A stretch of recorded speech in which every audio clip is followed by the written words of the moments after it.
Okay. And so, as I mentioned, some of the biggest opportunities do exist with buying storage units and pods. Now, there is some expense there, as you would imagine. Sometimes the pods can go for several $100s. All right.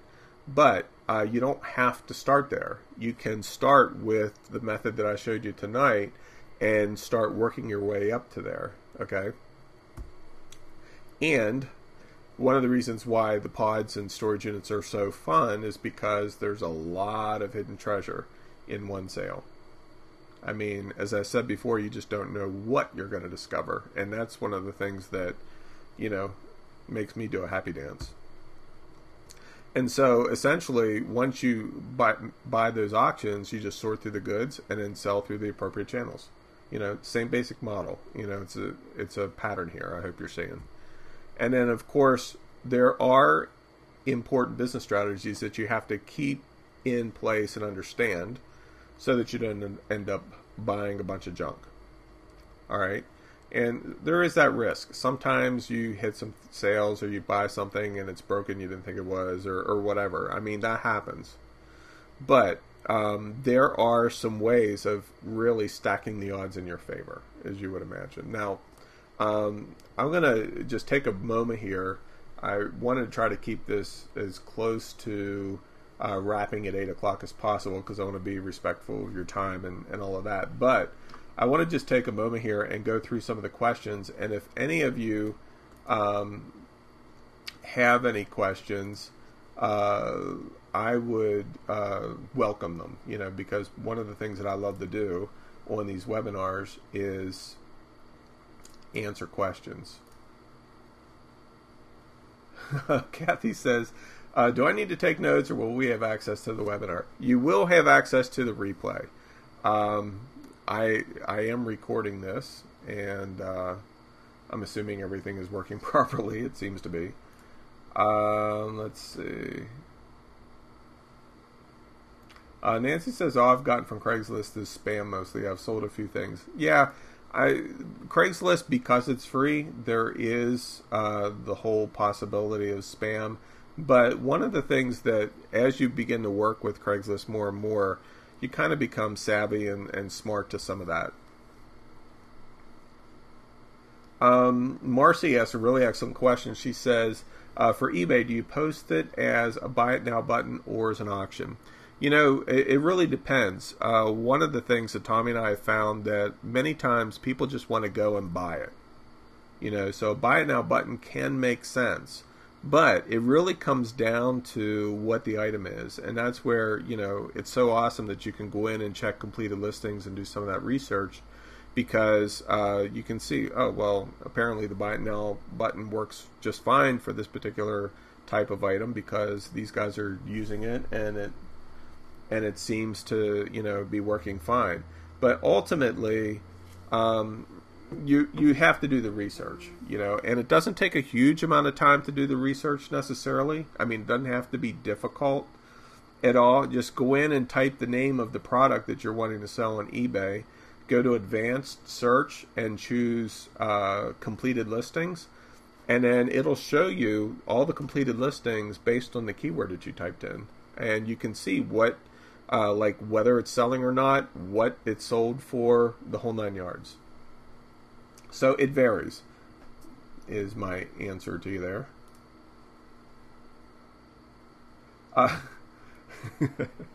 Allison asked a really good question. She says, aren't you concerned that the MacBook is stolen? I guess that's a possibility. I would, I guess you could ask to see if they have the receipt or whatever. To be honest with you, my brain just doesn't go there. I'm not a very apprehensive, paranoid kind of person. I try to believe the best in people, and yeah, that can make me gullible at times a little bit, but I'm not, as accepting as I am, I'm not naive. Okay, so yeah, there's a possibility that it could be stolen. I've had stuff stolen before, and I'm sure it either made its way on Craigslist or eBay. But in the end, You know, if you end up being in a police sting, which I highly doubt would ever happen, you just say, hey, I didn't know. You know.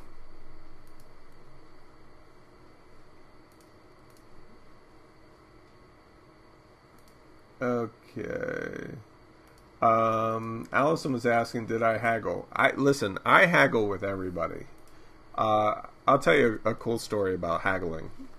So I met this yard sale one day, and this lady has a Canon camera with a couple lenses in a camera bag, and I guess it was her husband's. He had passed years ago, and so she's just having this yard sale, and I see the camera, and you know, most of you know that I'm a photography junkie, so I have more cameras than I'll care to admit. I probably need a 12 steps course. But anyway, so I see this camera and it works. You know, I pulled it out and I checked it, but I didn't want to get too excited or anything. And she was only asking $25 for it, which of course it was worth more than that. And so I knew that it was a great buy at $25, but I just couldn't help myself, you know, because it's how I'm wired. And so I picked up the camera and I looked at it, and then I put it back down and I'd look around. And then I go back over and I pick it up and I put it down and walk around. And it really gave the perception of indecision, but it was actually, I was doing it on purpose. And so finally I walked over to the lady and I said, you know, I'm really interested in the camera. It looks like it's in pretty good shape. Could you tell me a little bit more about it? And so she started talking about the camera and how it was her husband's, and he hadn't used it in a number of years. And I'm like, oh, really? It hasn't been used in a while? And she's like, no, but, you know, it seems like everything's there. And I said, yeah, it kind of looked like that to me. And I said, listen, I saw that you had 25 on it, but would you consider taking less? And she, you know, kind of looked away for a minute, and then she looked back at me and she goes, yeah, I think I can do that. And so I walked away with the camera for $15, I think it was, something like that. And, you know, so did I take advantage of her? Absolutely not, because she could have said no. And I would have been all right with that. I would have given her the 25, you know, but the truth is it pays to ask, because very often, you know, people aren't all that interested in hanging on to it. And there's a key point that I want to get across to you right here, because this has a huge, this makes a huge difference in whether you can haggle with somebody or not. And that is the whole concept of detachment. Okay? Now think about this. I want you to hear what I'm saying. All right?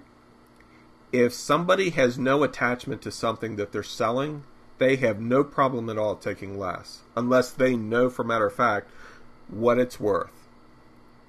Okay?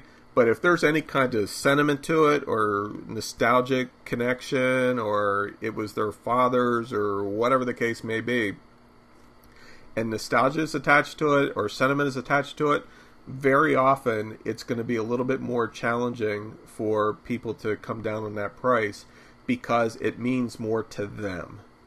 Okay? So there's a connection. But if there's a disconnect there, if people are detached from what they're selling, they don't care. You know, oh yeah, sure, okay, I'll take less. And so, you know, one of the things to keep in mind is not only that from a buying perspective, but you can use the exact same thing from a selling perspective. Okay? I'll give you another example. Whenever we would go to the flea market to sell, one of the things that I invested a lot in were the old character metal lunch boxes. And so very often we'd find them in yard sales. And I mean, I thought that they were cool, but I had no attachment to them whatsoever. I was buying to sell, and that was it. Now, I was buying them for around $1 or $2 a piece. You know, if I found them and they were more than like $3 or $4, I wouldn't buy them. Knowing full well that most of them in the books and in, you know, the average book price on a lot of them was anywhere from $12 to $20, sometimes more than that. But I'm interested in making money, okay? And I had no attachment to those things whatsoever. So I buy them for $1 or $2, maybe $3. I go to the flea market, and I developed a reputation for this actually, to the point where whenever I go to the flea market, all of the other dealers were there, ready to help me unload my car to see what I brought with me so that they could buy before it ever even made it onto my table. Why were they doing that? Because I would take those lunch boxes and I'd sell them for $8, knowing full well that they were worth 12 or 15. Why would I do that? Why wouldn't I hold out for the 12 or 15 bucks? Because that's what the dealers wanted to do. They wanted a 12 or 15. But you know what the difference was? I went home with cash. They had those stupid lunch boxes months later. And that's the difference. Because I wasn't attached to them. I wasn't attached to the desired end result. You know, it's like, oh my God, it's worth 15 bucks, so I want to get 15 bucks for it. No. You know, that isn't the game here.